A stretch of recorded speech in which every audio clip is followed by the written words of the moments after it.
Abra sua Bíblia no Evangelho de Lucas, amados. Como nós temos sido abençoados. É a terceira exposição. Se você tem pressa, eu não tenho não. Lucas vai ser uma jornada longa. Lucas faz do seu Evangelho, me permita assim, ser bem claro e próximo a você, ele faz do seu Evangelho como se fosse um documentário, né? Um documentário com vários episódios. E por isso que nós vamos pegar então cada um desses episódios. Lucas, logo de cara, ele diz que ele faz uma investigação, né, desde o começo. Ele escreve uma narrativa em ordem, ao máximo possível, ordem cronológica, repito, ao máximo possível, de acordo com as fontes que ele obtinha. E o faz então dando preferência ao início de tudo, que é o nascimento de duas personalidades. A primeira, o anúncio do nascimento de João Batista, o precursor, aquele que preparou o caminho para a atuação ministerial de Jesus. Nós vimos no domingo passado, naquela mensagem que teve o tema de eu creio no poder da oração. Zacarias e Isabel, já avançados de idade, orando por um filho, e o Senhor assim aos 45 minutos do segundo tempo, já está na prorrogação, não é? E o Senhor ouve a oração deles e lhes dá um filho. Lhes dá um filho? Não, lhes promete um filho, né? Nós vamos ver dando um filho mais tarde no nascimento. Isabel estava com 6 meses de gestação.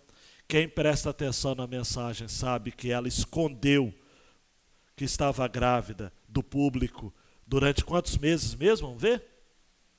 5 meses. Eu sei que é um detalhe também que 5 meses ela escondeu a gravidez, mas já no 6º mês acontece o inusitado. O mesmo anjo que havia anunciado o nascimento de João Batista vai até uma cidadezinha. Quando a gente fala cidadezinha, a gente está até melhorando, não é? Há uma aldeia, né? Uma cidade nos moldes aí do 1º século, chamado Nazaré. É uma periferia, não é? E lá em Nazaré, esse anjo vai à casa de uma jovem, de uma adolescente, entre seus 15 a 17 anos, chamada Maria. E Maria estava comprometida, noiva, com José. Só que olhe para mim, moçada, ser noivo e noiva nesse tempo não é como hoje. Hoje noivo e noiva, termina o noivado, não tem problema nenhum, e aquela história toda. Tem gente que fica noivo com 1 mês de namoro.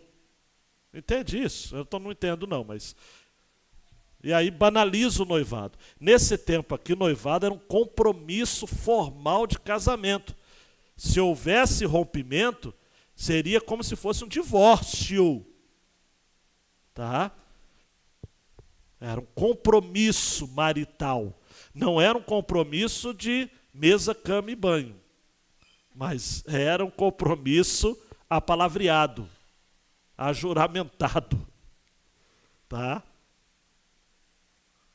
Então esse anjo avisa a Maria, Maria fica preocupada com a notícia de que ficaria grávida. E quem conhece a Bíblia sabe que em Mateus é registrado que o mesmo anjo teve que ir lá para visitar José, não é? Porque José, Edson, não estava entendendo nada. Né?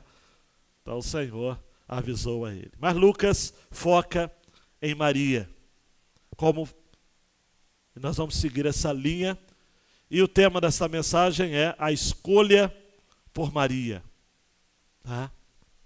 O que levou o Senhor a escolher Maria e a ênfase central do texto, que é de fato o Redentor que viria por intermédio de Maria. Então abra sua Bíblia ou acesse a sua Bíblia em Lucas capítulo 1, versos 26 a 38 e acompanhe aí atentamente essa leitura. Tá ok? No 6º mês, o anjo Gabriel foi enviado por Deus a uma cidade da Galileia. Galileia dos gentios, né? Um lugar também marginalizado ao extremo, chamada Nazaré, a uma virgem comprometida a casar-se com um homem chamado José, da descendência de Davi. O nome dela era Maria. O anjo veio onde ela estava e disse: Alegra-te, agraciada, o Senhor está contigo. Mas ao ouvir essas palavras, ela ficou muito perturbada e começou a pensar que saudação seria essa. Então o anjo lhe disse: Não temas, Maria, pois encontraste graça diante de Deus. Ficarás grávida e darás à luz um filho, a quem darás o nome de Jesus. Ele será grande e se chamará Filho do Altíssimo. O Senhor Deus lhe dará o trono de Davi, seu pai. Ele reinará eternamente sobre a descendência de Jacó, e seu reino não terá fim. Então Maria perguntou ao anjo: Como isso poderá acontecer se eu não conheço na intimidade homem algum?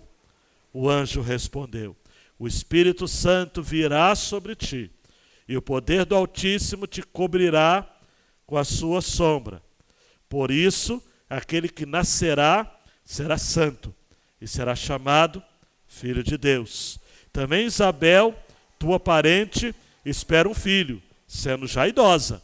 Aquela que era chamada estéril, está de 6 meses. Porque para Deus nada é impossível. Maria então disse: Aqui está a serva do Senhor. Cumpra-se em mim a tua palavra. E o anjo a deixou e partiu. Deus, por favor, capture os nossos corações. Que não haja locomoção desnecessária, que não haja distrações em celular, que não haja conversas paralelas ou preocupações com aquilo que deixamos lá fora. Que esta mensagem nos alimente, nos prepare para aquilo que algo mais estaremos fazendo em celebrando a ceia do Senhor e que saiamos daqui alimentados, avivados, renovados por Ti, pelo exemplo de Maria, modelo bíblico de espiritualidade, piedade e fé, no nome de Jesus. Amém e amém. Maria, a escolha por Maria. Antes do João soltar a grande ideia, porque por mais que esse texto fale muito sobre Maria, nós entendemos que a Bíblia fala sobre Jesus. Então, Maria aqui, por mais que ela é bem citada, e na própria estrutura eu vou mencioná-la aqui como a agraciada, como a serva, o cerne da mensagem é Jesus como rei. Tá ok? Porque senão nós vamos incorrer no erro do catolicismo apostólico romano. Em 1989, a revista Ultimato lançou uma série de artigos, eu li essa semana 2 deles, Maria de mais e Maria de menos. Os católicos, amados, têm Maria de mais. Tudo deles é Maria. Há até no catolicismo popular a seguinte frase: pede para a mãe que o filho atende. Quem já ouviu isso assim no catolicismo bem popular mesmo? Pede para a mãe que o filho atende. Por exemplo, só alguns dados que eu quero citar aqui para vocês. Em 1854, o Papa Pio IX decretou que Maria foi concebida sem pecado. É o famoso dogma da Imaculada Conceição. Onde está na Bíblia que Maria foi concebida sem pecado? Você achou? Quem achou? Me ajuda aí. Maria foi concebida sem pecado? Jesus foi. Maria? Foi Maria que disse, né, aos discípulos: fazei tudo que ele vos mandar, vos disser. Em 1800, ou melhor, menos de um século depois, 1950, era um outro Papa, o Pio XII. Ele declarou que Maria foi assunta à glória dos céus em corpo e alma. Corpo e alma. É o famoso dogma da Assunção de Maria. Eu sei que quem foi católico aqui está dizendo: pastor, você está me fazendo lembrar. O dogma da Assunção de Maria. Onde está na Bíblia, Manel, que Maria foi assunta aos céus em corpo e alma? Alguém achou? Não. Jesus foi. Está lá em Atos, capítulo 1. Parem de olhar entre vocês aquele que o Pai já levou para os céus e aquela história toda. Vamos lá, tem mais. Na Igreja Católica, na tradição da Igreja Católica, Maria é chamada de Rainha do Universo. Que coisa. A Igreja Católica Romana também ensina que Maria, uma vez assunta aos céus, por sua múltiplice intercessão, prossegue em granjear-nos os dons da salvação eterna. Onde está isso na Bíblia? E aí os títulos que o Concílio Vaticano II deu para Maria foi advogada, auxiliadora, adjutriz e medianeira. Em alguns círculos, amados, da Igreja Católica, se fala de Maria como corredentora. Isto é, redentora ao lado de Jesus. Maria demais. Mas olhe para mim, nós os protestantes evangélicos também temos o outro pecado. Maria de menos. E a gente quase não gosta de ouvir falar, por exemplo, quantos sermões você ouviu? Eu, quando fui fazer mesmo esse título da mensagem, eu hesitei várias vezes. Apaguei, reescrevi, apaguei, escrevi de novo outro e tal. A escolha por Maria. Maria é chamada de bem-aventurada, amados. Tá bom para você? Maria é chamada nesse texto de agraciada, de serva do Senhor. Tá bom para você? Quando Jesus estava na cruz do Calvário, ele se preocupou com Maria. Provavelmente José já havia falecido, ela era uma viúva, os irmãos de Jesus não criam nele, e ali ao pé da cruz estava João, seu discípulo amado. Jesus olha para ele e fala: eis aí a tua mãe, mulher, eis aí o teu filho.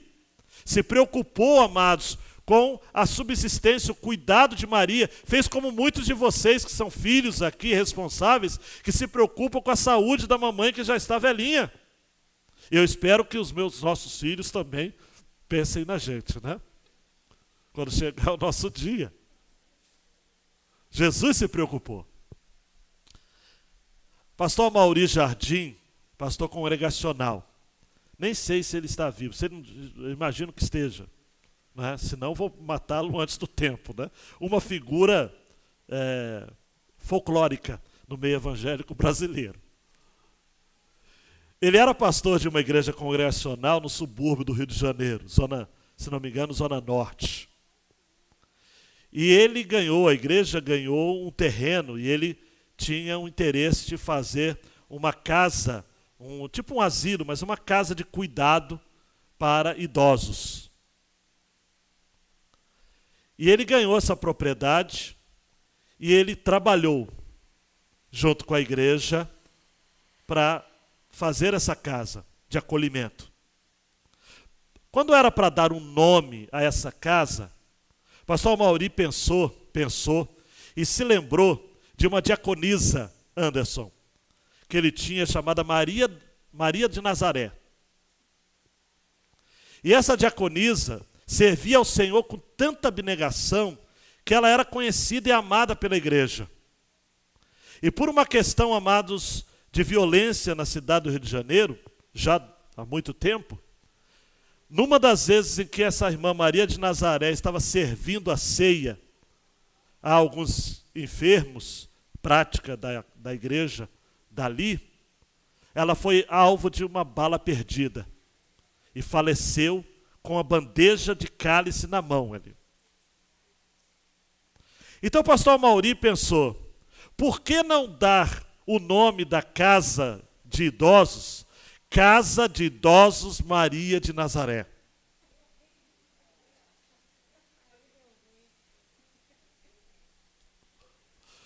Poderia ser Maria do Carmo, né? Poderia ser Maria de Fátima. Não, era Maria, porque era o nome dela, presta atenção, o nome dela era Maria de Nazaré. Vitor. Só que quando ele falou isso, mesmo a irmã Maria de Nazaré tendo sido uma diaconisa incrível, todo mundo fechou a cara. Aí o pastor Mauri falou, gente, vem cá. Ele pensou, já sei por que vocês estão fazendo essa cara de oposição. É por causa do nome, Maria de Nazaré. Aí sempre tem alguém que verbaliza aquilo que está todo mundo pensando, né? Levanta alguém, tipo um Pedro, né? No Colégio Apostólico de Jesus. Ah, pastor, se colocar o nome de Maria de Nazaré, vão pensar que a casa de idosos é católica. Para resumir a história, a diaconisa Maria de Nazaré deixou de ser homenageada. Tiveram que colocar um outro nome, porque Maria de Nazaré não podia. Isso é Maria de menos. Maria de menos. Esse texto, amados e amadas, nos leva ao caráter, ao exemplo, ao modelo de piedade de Maria, mas nos aponta essa mensagem.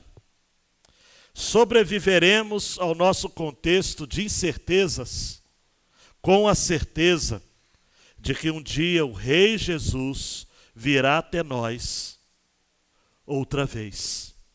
Maria é exemplo de alguém que esperava o seu Redentor. Por isso que no seu cântico, chamado em latim Magnificat, capítulo 1, versos 46 a 56, Maria começa o seu cântico dizendo: a minha alma engrandece ao Senhor, e o meu espírito exulta em Deus, meu Salvador, porque deu atenção à condição humilde de sua serva. E a partir de agora, todas as gerações me chamarão bem-aventurada, porque o poderoso fez grandes coisas para mim. O seu nome é santo. Quer saber, amados, como esse texto se estrutura? Ajuda aí a gente a visualizar, João. Primeiro, Maria a agraciada, versículos 26 a 29. Depois, Jesus o Rei, versos 30 a 33. E depois termina com Maria a serva, versos 34 a 36. Vamos então, Maria a agraciada. 6º mês de gravidez de Isabel, esposa de Zacarias, futura mãe de João Batista. Vimos no domingo passado essa história de piedade, oração e serviço a Deus. Mais uma vez nós temos Gabriel, o anjo. O nome Gabriel significa homem forte de Deus. Ele vai até Nazaré. E é importante, amados, precisar isso. Várias vezes na Bíblia, Jesus é chamado de um nazareno. Mateus 2,23 diz: E chegou e habitou numa cidade chamada Nazaré, para que se cumprisse o que fora dito pelos profetas. Ele será chamado Nazareno. Até nas tábuas, ou na tábua acima da cruz, havia a expressão, as iniciais INRI. Jesus Nazareno, Rei dos Judeus. Nazaré era uma cidade tão pouco afamada que o evangelista João vai registrar o episódio de Natanael, um dos discípulos chamados por Jesus, que antes de obedecer, expressou o seu preconceito. Pode vir alguma coisa boa de Nazaré?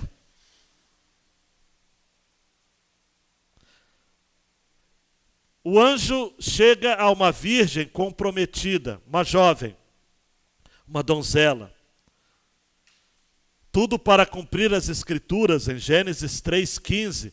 Porém, inimizade entre ti e a mulher, e entre a tua semente e a sua semente. A semente da mulher ferirá a cabeça, e tu lhe ferirás o calcanhar. A semente da serpente ferirá a cabeça, mas tu lhe ferirás o calcanhar. Então, amados, não, é o contrário, né? A semente da mulher ferirá mortalmente a cabeça da serpente. Embora a semente da mulher, Jesus, teve o seu calcanhar ferido por ocasião da sua morte na cruz do Calvário. Uma profecia que se cumpre, tinha que ser da semente da mulher. Pensa comigo aqui. Não era para ser da semente do homem. Por isso José não teve cooperação genética para a concepção de Maria. Jesus era filho genético de Maria. É aquela história, amados. Eu vou pensar bem para não fazer a inversão, né? Como homem, Jesus só teve mãe. Como Deus, ele só teve pai. Tá? Então, da semente da mulher. E essa jovenzinha donzela, usando a expressão do falecido pastor Elber César, saudosa memória lá de Viçosa, Minas Gerais, Maria era uma camponesa muito jovem e simpática. Chegando ali, o anjo Gabriel saúda a Maria, dizendo o seguinte: alegra-te, agraciada, o Senhor está contigo. Há uma versão, amados, chamada versão fácil de ler. A Bíblia JFA online, eu acredito que tem essa versão. Se não tem, procura depois pela internet. A versão fácil de ler traduziu assim esse verso: saudações, Maria, você recebeu uma grande honra. O Senhor está com você. Ecos, amados, daquilo que Isaías profetizou. Em Isaías 7,14. Eis que a virgem conceberá e dará à luz um filho, e chamará o seu nome Emanuel. E aquilo que Mateus registrou em Mateus 1,18. O nascimento de Jesus Cristo foi assim: estando Maria, sua mãe, desposada, comprometida com José, antes de se ajuntarem, achou-se ter concebido do Espírito Santo. Salve, alegra-te, agraciada, o Senhor está com você. Amado e amada, olha para mim. Que saudação foi essa? A própria Maria, amados, no verso seguinte nós vamos ver, ao ouvir essas palavras, ela ficou muito perturbada e começou a pensar: que salvação foi essa? Que saudação foi essa? agraciada. Daí, um dos equívocos da tradição católica se derruba aqui. Maria em nenhum momento é chamada de cheia de graça. Ela é agraciada. Em outras palavras, ela recebe a graça. Ela não dispensa a graça. Isso faz uma radical diferença. A graça não é dela. Ela não está cheia de graça. Deus não olhou lá de cima e falou o seguinte: quem que eu vou escolher? Deixa eu ver alguém que está cheio de graça. Não, não. Ele escolheu alguém simples, humilde, de uma cidade de interior, pobre de marré. Ela era tão pobre, amados, que quando ela foi oferecer a Jesus no templo, ela teve uma oferta de 2 rolinhas, 2 pombinhos. Ela não tinha dinheiro para comprar um cordeiro. Pobre. Pensa numa mulher pobre. Mas ela foi agraciada. Deus resolveu dispensar graça a Maria. Fabiana, da mesma forma que Ele faz conosco. Ele nos salva não pelo que nós temos de graça, mas Ele nos agracia. Usando uma expressão bíblica, Ele nos recebeu no amado. Que Deus maravilhoso. Que graça estupenda. Sublime graça, doce o som. Maria, amados, ela ficou surpresa com essa saudação. No original, ela ficou profundamente preocupada. Na linguagem de Ezequias, ela ficou encucada. Que saudação! Eu sou agraciada do quê? Eu sou agraciada para quê? Eu sou agraciada por quê? O que eu tenho? Quem sou eu? Minha família é pobre. Eu nem marido tenho, eu tenho um noivo, sou comprometida com ele. Também pobre, carpinteiro, trabalhador braçal. No original, só uma curiosidade, carpinteiro, pedreiro, marceneiro, é tudo a mesma coisa, é trabalho braçal. Jesus era um trabalhador, José e Jesus também mais tarde, né? Era um trabalhador braçal, um construtor. Ele não era um empreiteiro, Nilton. Meu sonho é ser empreiteiro. Jesus era um construtor, mão de obra barata, um carpinteiro. Maria, então, que tinha um perfil introspectivo, que guardava tudo em seu coração. Você vai encontrar isso em Lucas 2,19. Maria guardava todas essas coisas, conferindo em seu coração. Lucas 2,51, quando Jesus fica no templo e tratando das coisas do Pai. Maria, sua mãe, guardava no coração todas essas coisas. Maria, a agraciada, ela era agraciada porque ela era indigna, porque só pode ser agraciado quem é indigno. O pastor Clênio Paranaguá, lá da PIB de Londrina, ele disse num dos seus livros: graça não é dívida. Dívida é algo que eu mereço receber. Graça é atestado de indignidade. Porque se houvesse alguma dignidade, não seria graça, seria dívida. Então eu coloquei Maria a agraciada porque a saudação de Gabriel foi essa. Mas se eu quisesse colocar Maria a indigna, daria no mesmo. Daria no mesmo. Mas aí, João, Jesus é anunciado como rei. Amados, olha para mim, preste atenção.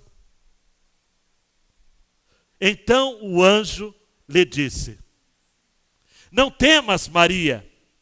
366 vezes na Bíblia você vai encontrar a expressão não temas. E se o anjo está falando, não temas, é porque, me permita, amados, respeitosamente dizer, os joelhos de Maria estavam batendo no outro. A franzina Maria, a jovenzinha Maria. O anjo chega e fala, não temas, Maria. Chama pelo nome, né? Chamei-te pelo nome.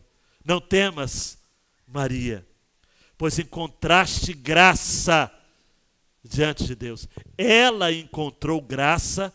A graça vem de quem? Diante de Deus. Ficarás grávida, darás à luz um filho. Quem gostaria hoje, né, de quando ouvir o anúncio de que está grávida, já saber, né? Vai ser um filho, uma filha, né? É uma curiosidade. Tem mulher que faz ultra de 15 em 15 dias, né? Então, mas o anjo já disse, olha, darás à luz a um filho, a quem darás o nome de Jesus. E este nome representa muito mais do que podemos imaginar, amados. Eu, quando ouço o nome de Jesus, eu fico maravilhado. Tem um livro, amados, da editora Monergismo, de Michael Reeves, chamado Deleitando-se em Cristo. Que livro formidável. Eu o tenho e releio várias vezes. Nesse livro, por exemplo, ele cita Robert McCheyne, que escreveu a um amigo sobre Jesus o seguinte: aprenda muito a respeito do Senhor Jesus. Para cada vez que você olhar para si mesmo, olhe 10 vezes para Cristo. Ele é totalmente encantador. Tal majestade infinita, não obstante, tanta mansidão e graça, e tudo em favor dos pecadores, mesmo para com o principal deles. Vive intensamente para agradar a Deus. Regozije-se em seus sorrisos. Sinta seus olhos oniscientes fitos com amor em você. Descanse em seus braços todo-poderosos. Deixe sua alma encher-se de um profundo senso arrebatador de graça e da doçura e excelência de Cristo e de tudo o que está nele. Jesus. Esse é Jesus, que significa Salvador. E ele será grande. Preste atenção, amados. Ele será grande. O mesmo que foi dito de João Batista, Lucas 1,15. Porque ele será grande diante do Senhor. Mas aí, amados, a concordância com o relato acerca de João Batista se encerra aqui. Ele será grande. Tá legal. Mas aí, Gabriel tinha mais para Maria, amados. E se segura aí na cadeira e sinta, amados, pelos olhos e sentidos da fé, o coraçãozinho de Maria batendo forte dentro do peito.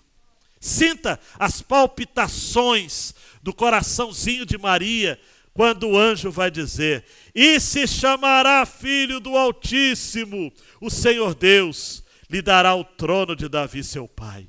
Ele reinará eternamente sobre a descendência de Jacó, e seu reino não terá fim. Amados, eu tenho para mim, amados, de que o coraçãozinho de Maria bateu mais forte. E quem sabe, amados, a mente dela, se não a nossa mente, com certeza, foi até Gênesis 49:10, falando a respeito de Judá. O cetro não se arredará de Judá, nem o legislador dentre seus pés, até que venha Siló, e a ele se congregarão os povos. Eu fico imaginando, amados, que nós estamos diante de uma reminiscência, de um eco de 2 Samuel 7, versos 12 a 16. Não vou ler tudo, mas sobretudo esta parte, a parte que é mais clara acerca de Jesus. Eu lhe serei por pai, e ele me será por filho. Se ele vier a transgredir, castigá-lo-ei com vara de homens, com açoites de filho de homens. Mas a minha benignidade não se apartará dele, como a tirei de Saul, a quem tirei de diante de ti. Até aqui, Davi está pensando, é Salomão na cabeça. É Salomão. Mas aí no verso 16, extrapola Salomão, quando Deus vai dizer: porém a tua casa e o teu reino serão firmados para sempre diante de ti. seu trono será firme para sempre. E ele reinará eternamente. Eu tenho que falar de Isaías capítulo 11. Brotará um rebento do tronco de Jessé, das suas raízes um renovo frutificará. Que renovo é esse? E repousará sobre ele o Espírito do Senhor, o Espírito de sabedoria, de entendimento, o Espírito de conselho, de fortaleza, de Espírito de conhecimento, de temor do Senhor, e deleitar-se-á no temor do Senhor, e não julgará segundo a vista dos seus olhos, nem repreenderá segundo o ouvir dos seus ouvidos. Quem foi este, amados? Quem é este anunciado por Isaías, o profeta messiânico? Quem é este? Jesus, Cristo, Filho do Altíssimo, quem está no trono de Davi, conforme vai dizer Jeremias 23, 5 e 6. Eis que vem dias, diz o Senhor, e que levantarei a Davi um renovo justo, e sendo rei, reinará e agirá sabiamente, praticará o juízo e a justiça na terra. Nos seus dias Judá será salvo, e Israel habitará seguro, e este será o seu nome, com o qual Deus o chamará, o Senhor, justiça nossa. Ah, amado, se você ainda está em dúvida se esse anúncio aqui feito por Gabriel mexeu com as estruturas de Maria e até hoje precisa mexer com as nossas estruturas, vá lá em Amós, capítulo 9, versos 11 e 12. Naquele dia tornarei a levantar o tabernáculo caído de Davi e repararei as suas brechas e tornarei a levantar as suas ruínas e o edificarei como nos dias da antiguidade. Só o 11. E para terminar, Hebreus 1:8. Mas do Filho diz: ó Deus, o teu trono subsiste pelos séculos dos séculos.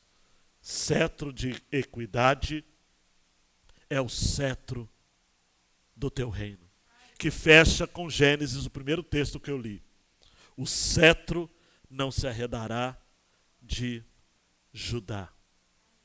Maria era descendente de quem? Mais tarde na genealogia vai ficar claro. Descendente de Judá. José era descendente de quem? Descendente de Davi. Logo, descendente de Judá. Eu poderia falar de Daniel também profetizando a respeito disso em 2:44, 7:14, 7:27, e o reino e o domínio e a majestade dos reinos debaixo do céu serão dados ao povo dos santos do Altíssimo. O seu reino será um reino eterno e todos os domínios o servirão e lhe obedecerão, amados. Stuart Elliott, no livrinho dele, é livrinho porque é fino, mas é fantástico, Ouse Ser Firme, da editora Fiel, diz: quando todos os reinos humanos tiverem acabado, o homem, que é Deus, ainda estará reinando. Pelo decreto divino, nós não estamos vivendo cheio de decretos? Pelo decreto divino, todos os outros reinos estão condenados à ruína. No entanto, o seu reino jamais findará. Eu tenho, amados, que insistir nesse ponto, porque nós somos súditos deste reino. Jesus, quando ensinou a sua oração dominical, ele disse, como parte desta oração: venha o teu reino, seja feita a sua vontade, assim na terra como no céu. Nós esperamos, amados e amadas, aguardamos ansiosamente o dia em que Apocalipse 11:15 se cumprirá. E o sétimo anjo tocou a sua trombeta e houve no céu grandes vozes que diziam: os reinos do mundo vieram a ser de nosso Senhor e do seu Cristo, e ele reinará para todo sempre. Para ser mais preciso, isso daqui até já se cumpriu já. Nós vamos aguardar a consumação disso daqui. Porque, amados, esse texto é o popular já é. Ainda não, mas não foi consumado. Mas os reinos do mundo já são do Senhor Jesus. Ele reinará para sempre, amados. Não é o Joe Biden. Não é o Bolsonaro. É Jesus. Nossa obediência sincera e restrita deve ser ao Rei Jesus. Porque chegará um tempo, amados, que os 24 anciãos tirarão as suas coroas e colocarão aos pés de Jesus. Representantes do Antigo Testamento, do Novo Testamento, do povo eleito, exclusivo de Deus. Amados e amadas, o mundo não está descontrolado. Há um Deus no trono, há um Rei no trono. E Ele reinará para sempre. Messias de Handel. E Ele reinará para sempre. O pastor presbiteriano chamado João Leonel diz que o diferencial entre o reino de Deus e as demais utopias é que o reino de Deus acontece por manifestação direta do eterno e não por esforço ou planificações humanos. O reino de Deus não é um reino tomado por assalto, por golpes e contragolpes. É um reino que foi inaugurado na eternidade. É a pedra que fora jogada sem auxílio de mãos na visão de Daniel e que derrubou a estátua representante dos reinos da terra dos pés e ela desmoronou. Esse é Jesus, amados. O Rei. O Rei. Essa semana alguém se descontrolou comigo e disse o seguinte: o senhor não é um democrata. Eu não respondi, mas porque eu não pessoalizei a discussão. Se você quer acabar com uma discussão, é só você não responder pessoalizando, né? Mas na verdade, amados, eu vou chocar vocês. Nós não somos democratas mesmo, não. Nós somos súditos de um rei.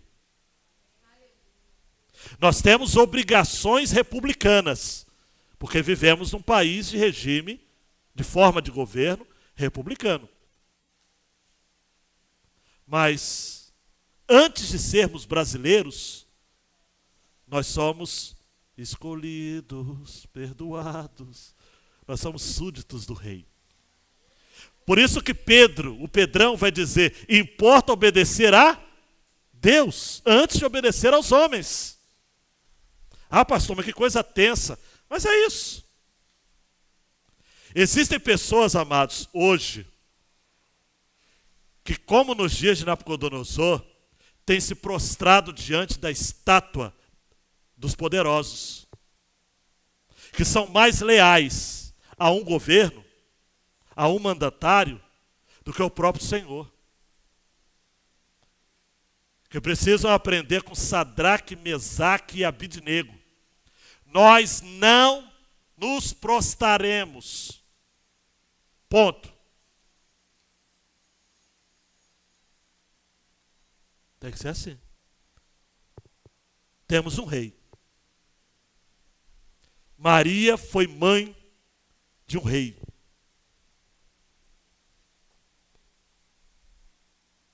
E ele reinará eternamente. E o seu reino não terá fim. Aí nós vamos ter a terceira porção, João Marcos. Maria, a serva. As irmãs aqui vão me entender. Maria ouviu, ficou animada, mas de repente, ela para e pensa, e pergunta ao anjo. Eu gosto, Regina, desse texto. Maria é modelo de espiritualidade, piedade, porque ela ousa fazer perguntas de realidades que ela não entende. Nós vivemos em uma sociedade, amados, que nós temos pessoas que não fazem perguntas porque acham que ou tem todas as respostas, ou acham que vão se humilhar fazendo perguntas óbvias. Maria é exemplo de que diante de Deus você pode fazer perguntas óbvias. Deus não fica bravo. Deus não vai jogar um raio na sua cabeça porque você está perguntando óbvio. Maria perguntou o óbvio, usando a expressão de um dramaturgo pagão, o óbvio ululante. Maria pergunta: como isso poderá acontecer se eu não conheço na intimidade homem algum? Maria, amados, o R. Wisby diz, sabia o que lhe aconteceria, mas não sabia como seria. E todos os comentaristas que eu citei, que eu consultei, de boa monta, tá? O R. Wisby, o John MacArthur, vão concordar que nós não estamos diante de um sinal de incredulidade. Nós estamos diante de uma expressão de fé. Tudo bem, mas como que eu vou viver esse milagre? Essa realidade? Ela creu na promessa, ela só não estava entendendo como ela se cumpriria. O próprio José ficou com a pulga atrás da orelha. E o anjo vai aparecer em Mateus 1, 20 a 21, dizendo o seguinte: José, filho de Davi, não temas receber a Maria, tua mulher, porque o que nela está gerado é do Espírito Santo. E dará à luz um filho e chamará seu nome Jesus, porque ele salvará o seu povo dos seus pecados. O anjo, então, responde a Maria, propondo um salto sobrenatural. Maria, vamos saltar essa realidade aqui. Isso aí não tem nada a ver com o Kierkegaard, o salto da fé, tá? Não é um salto no escuro. É um salto com os olhos esbugalhados, os olhos de nordestinos bem grandes. Vamos enxergar o que Deus está fazendo. O que Deus vai fazer. Maria, o Espírito Santo, aleluia, virá sobre ti. E o poder do Altíssimo te cobrirá com a sua sombra. Um parênteses aqui. Sabe de que eu lembro quando eu cobrirá com a sua sombra? Eu lembro de Boaz e Ruth. Ruth vai à noite, de madrugada, na eira de Boaz. E diz para Boaz: me cubra, Boaz. Em outras palavras, estava dizendo: casa-te comigo. Boaz já havia dito no capítulo 2 de Ruth: você veio se cobrir as asas de Deus. Você está debaixo da providência de Deus. O Espírito Santo cobrindo de asas, ou com as suas asas, a sua sombra, a Maria, significa o seguinte: Maria, você será coberta por algo sobrenatural. E o poder do Altíssimo te envolverá. Uma outra versão diz: por isso aquele que nascerá será santo, porque não terá o gene humano por parte do homem. Será chamado Filho de Deus, embora mais tarde será chamado também Filho do Homem, porque o Filho do Homem não veio para buscar e salvar o que havia se perdido. Não veio para ser servido, mas veio para servir. E aí, gente, Deus é didático, sim ou não? Deus é pedagógico, sim ou não? O anjo falou o seguinte: quer um exemplo? Você é jovem, donzela, e em pouco tempo estará grávida. Da mesma forma que eu fiz com a tua parente, a tua prima, Isabel, que era velha e que está lá com o 6º mês. 6º mês já aparece barriga? Acredito que sim, né? Faz tempo que a Débora ficou grávida, né? 6º mês. O anjo diz assim: Maria, para Deus não é impossível permitir que uma idosa fique grávida. E quem sabe, o anjo poderia citar quem mais, amados? Que idosa ficou grávida? Sara, a esposa de Abraão. Tá bom para você? 90 anos tá bom para você ficar grávida? Ai, 90 anos. Tem gente aqui que está com 20, já está com dor nas costas. Ai, pastor, as minhas costas, as minhas cadeiras. Sara, com 90 anos, teve bebê. Nós não sabemos a idade de Isabel. Só sabemos que ela era idosa. Versículo 7. Isabel era estéril, além de idosa, era estéril. E os dois eram de idade avançada. O que estava acontecendo na casa de Isabel é citado aqui como testemunho. Para Deus, nada é impossível. No próprio Evangelho de Lucas, capítulo 18, verso 27, nós vamos encontrar Jesus dizendo: as coisas que são impossíveis aos homens são possíveis a Deus. O bispo inglês J.C. Ryle disse: entre os muitos antídotos para um estado de alma ansioso, cheio de dúvidas e perguntas, poucos serão mais eficazes do que este: a plena confiança na onipotência de Deus. Para aquele que chamou o mundo à existência, formando do nada, tudo é possível. Nada é demasiadamente difícil para o Senhor. Aí, amados e amadas, olhe para mim. Depois disso, só restou a Maria dizer: está preparado? Aqui está a serva do Senhor. Cumpra-se em mim a tua palavra. Amados e amadas, Maria optou em se render à palavra de Deus. Maria, que havia experimentado a graça do Senhor, agora ela crê na palavra do Senhor. A palavrinha no original aqui para serva é aquela serviçal mais humilde da casa.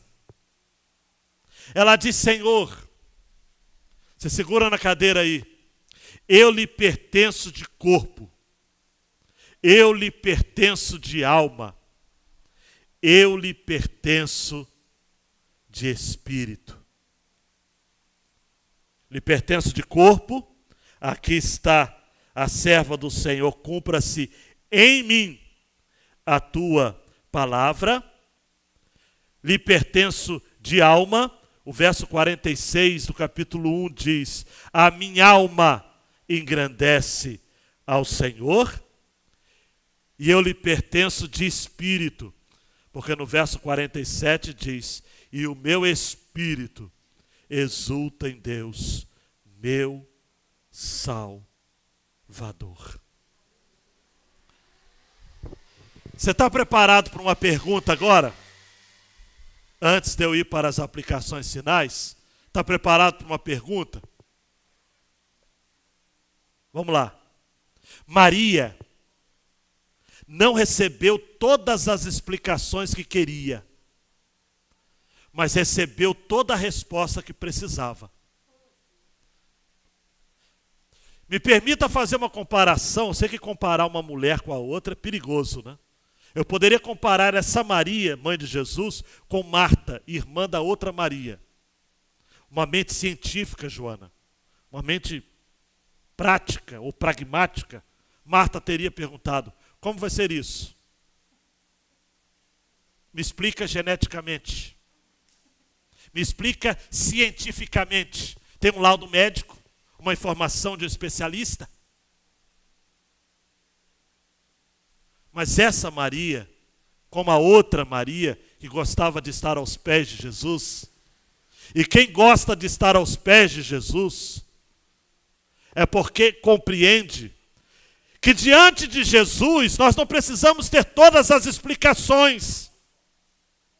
Nós só precisamos ter obediência. Porque Ele não é obrigado a nos dar explicações detalhadas, um checklist para ser cumprido. um cronograma a ser executado. Não! Ela simplesmente creu. Isso é fé. Eu falei que eu ia fazer uma pergunta, mas eu vou ser mais ousado. Vou fazer duas. Quantas respostas você precisa para crer?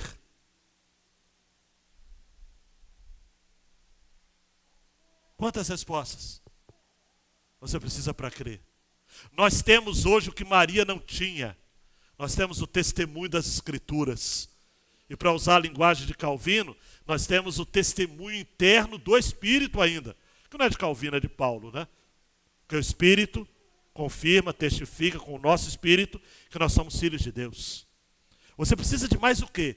Você acha que você precisa de... Quantas respostas você precisa ter para você ser mais obediente em fé? Segunda pergunta. De quanta fé você precisa para se entregar? Meu irmão, minha irmã, se entrega. Não dá para explicar. Não dá. Não está aqui não, mas não é uma questão pessoal, posso compartilhar, né? Início da semana, nós tivemos que comprar uma reserva de álcool em gel. Yara me manda uma mensagem: pastor, e aí? As coisas, a gente não sabe como vai acontecer, a gente compra o mesmo estoque da última vez, né? Eu falei: Yara, quem que tem certeza de alguma coisa? Segue o mesmo.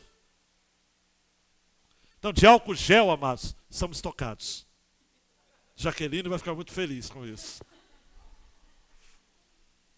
Álcool gel. Porque nós vivemos, amados, olha para mim, de fé em fé. Para você, a gente vive um dia de cada vez. Amanhã, se Deus quiser, você vai trabalhar. Se acontecer alguma coisa, você está vivendo hoje. Seu plano hoje de manhã é acordar cedo. Alguns não acordaram cedo, por isso chegaram atrasados, mas essa é outra história. Acordou, vou vir para o culto. Eu vou optar de vir de manhã. E o dia de amanhã? Jesus manda avisar você. Basta cada dia o seu mal.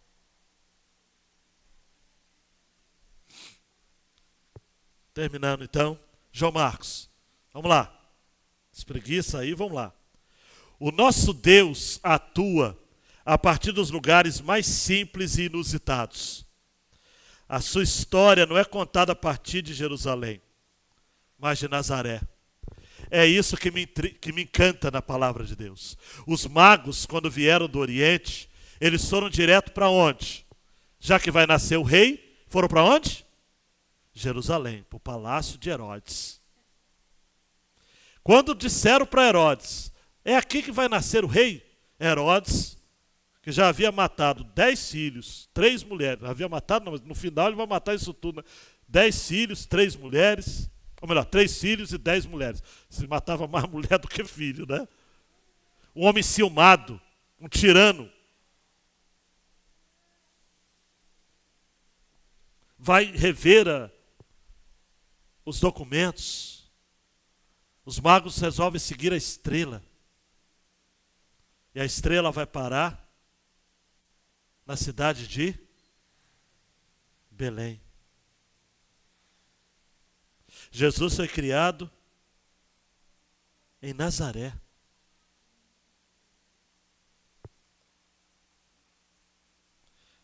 Pode haver alguma coisa boa de Nazaré? João 1,46. Jesus respondeu. Ou melhor, Filipe respondeu, né? Vem e vê. Os lugares mais simples, mais inusitados. Outra observação. Maria não pode ser de mais, como os católicos, e nem de menos, como alguns evangélicos. Maria tem de ser conhecida como a agraciada e não a cheia de graça. Quer ver um episódio que Lucas registra para a gente não adorar Maria? Não adorar Maria? Lucas 11, 27 e 28 diz assim: E aconteceu que, dizendo ele estas coisas, uma mulher dentre a multidão levantando a voz, lhe disse: Bem-aventurado o ventre que te trouxe, e os peitos em que mamaste. E o que Jesus respondeu? Antes, bem-aventurados que ouvem a palavra de Deus e aguardam. Maria, amados e amadas, foi bem-aventurada, foi agraciada, foi bendita. Como diz o versículo 42, dito por Isabel: Bendita és tu entre as mulheres, bendito é o fruto do teu ventre. E que vamos ver no próximo domingo, né? Mas por que me acontece isso? Que venha me visitar a mãe do meu Senhor. Olhe para mim, hein? A mãe do meu Senhor. Quem está em evidência nessa frase? Jesus. A mãe do meu Senhor.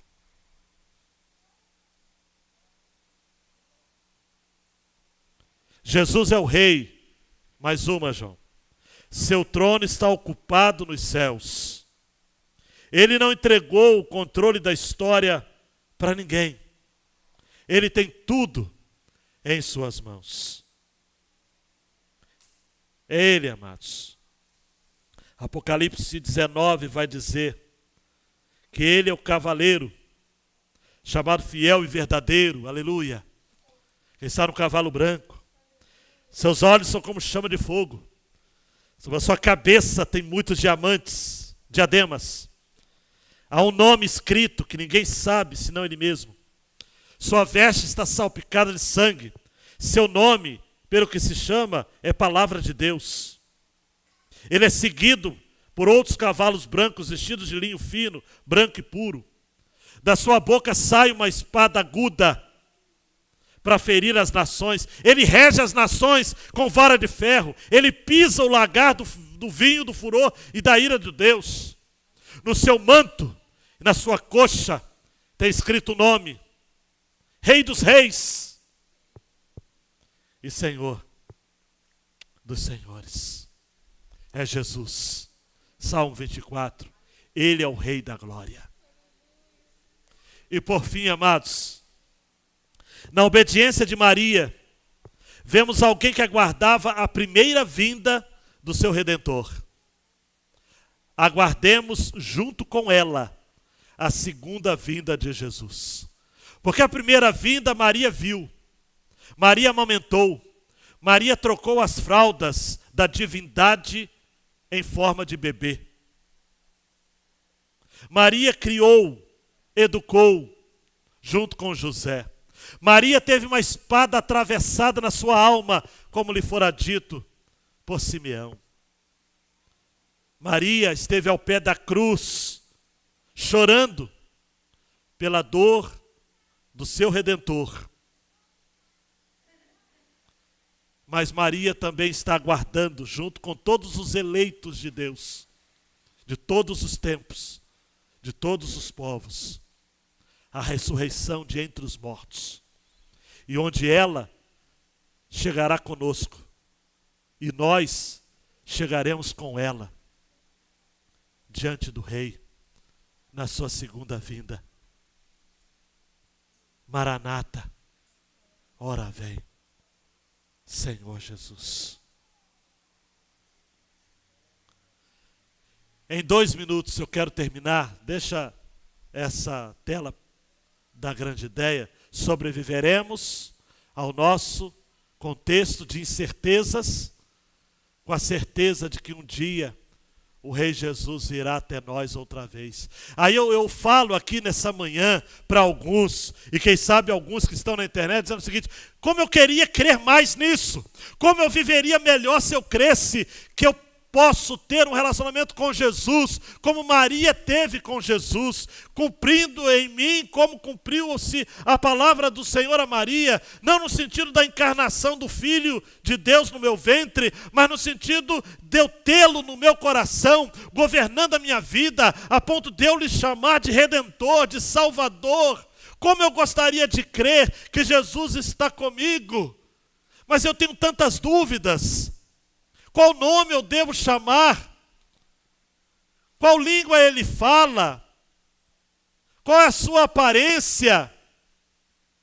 Qual é a igreja verdadeira que busca de fato Jesus verdadeiro? E tantas dúvidas. Eu devo valorizar mais a Jesus, amar mais a Jesus do que a minha família, como diz a palavra de Deus, porque aquele que não aborrecer pai e mãe por amor de mim não é digno de mim. Jesus exige de mim um alto custo. Seguir a Jesus envolve algo sacrificial ao extremo. Mas eu sei que você pergunta, João Pedro, será que vale a pena?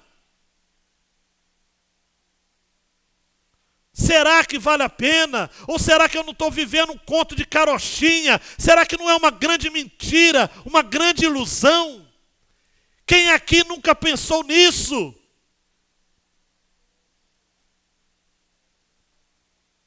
Aí, amados, eu vou repetir. Vamos ter que voltar lá para as crônicas de Nárnia. Para o finalzinho da crônica, a viagem do peregrino da alvorada.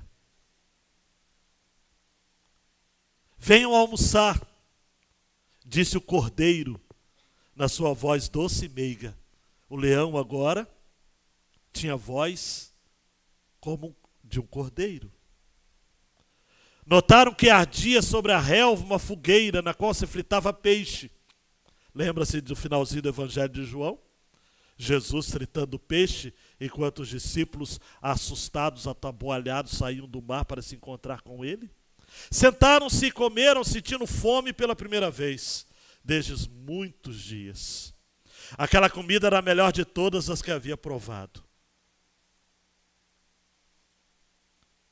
Por favor, cordeiro, disse Lúcia, é este o caminho para o país de Aslan? Porque o caminho para o país de Aslan já fora precipitado e seguido por Rip-Chip, o ratinho incrível da crônica. Para vocês não, respondeu o cordeiro. Para vocês, o caminho de Aslan está no seu próprio mundo. No nosso mundo também uma entrada para o país de Aslan? Perguntou Edmundo. Isto é, no nosso mundo também uma entrada para o país de Jesus? O cordeiro disse, está preparado?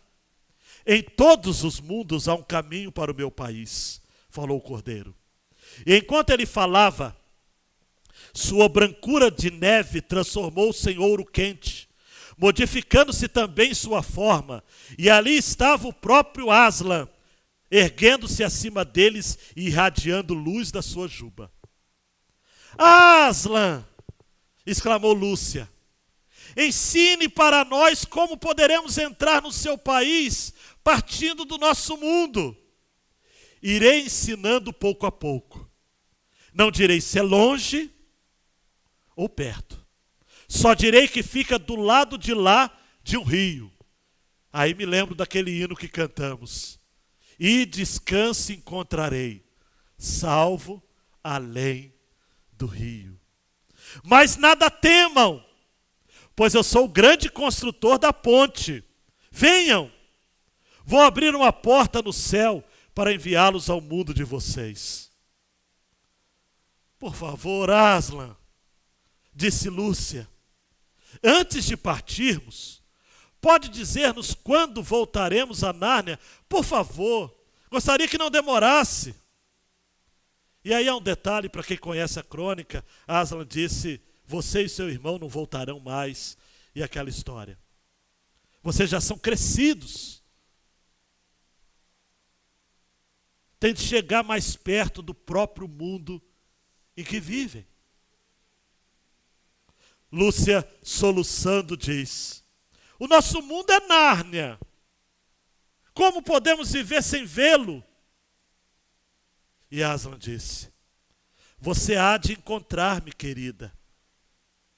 Edmundo mais uma vez pergunta, curioso: você está também em nosso mundo?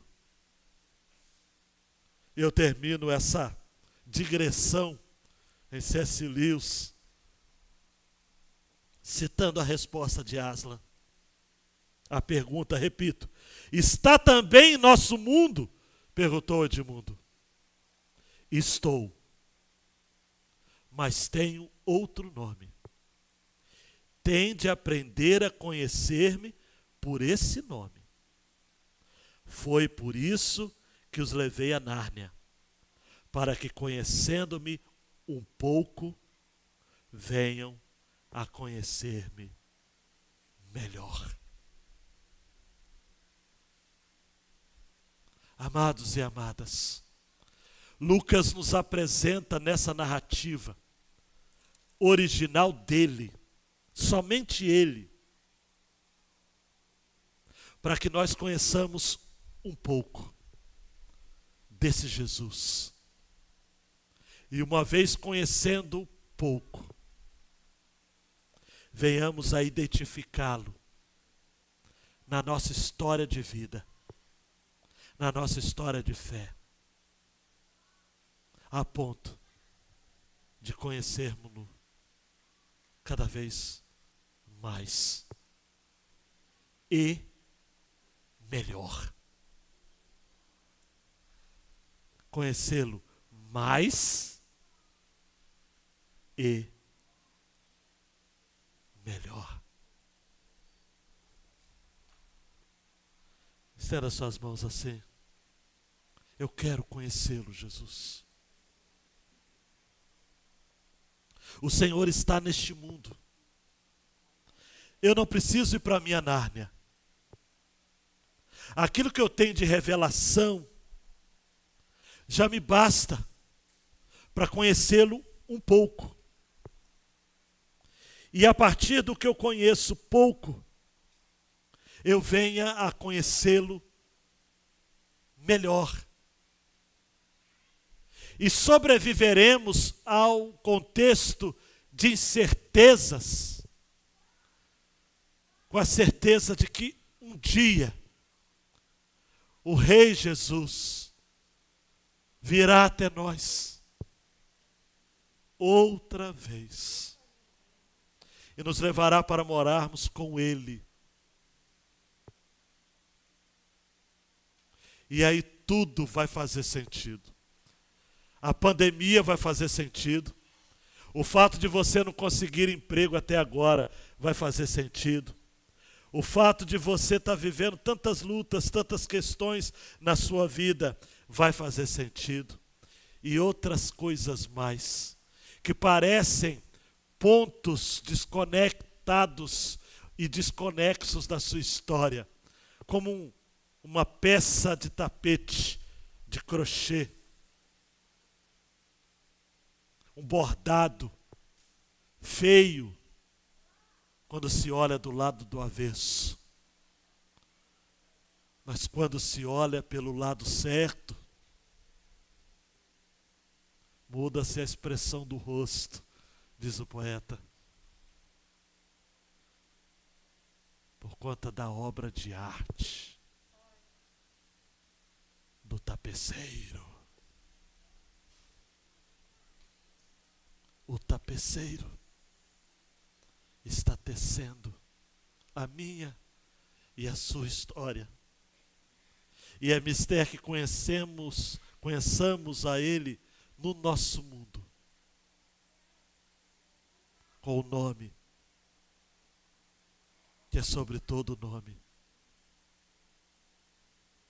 para que ao nome dEle se dobre todo o joelho, toda língua confesse que Jesus Cristo é o Senhor.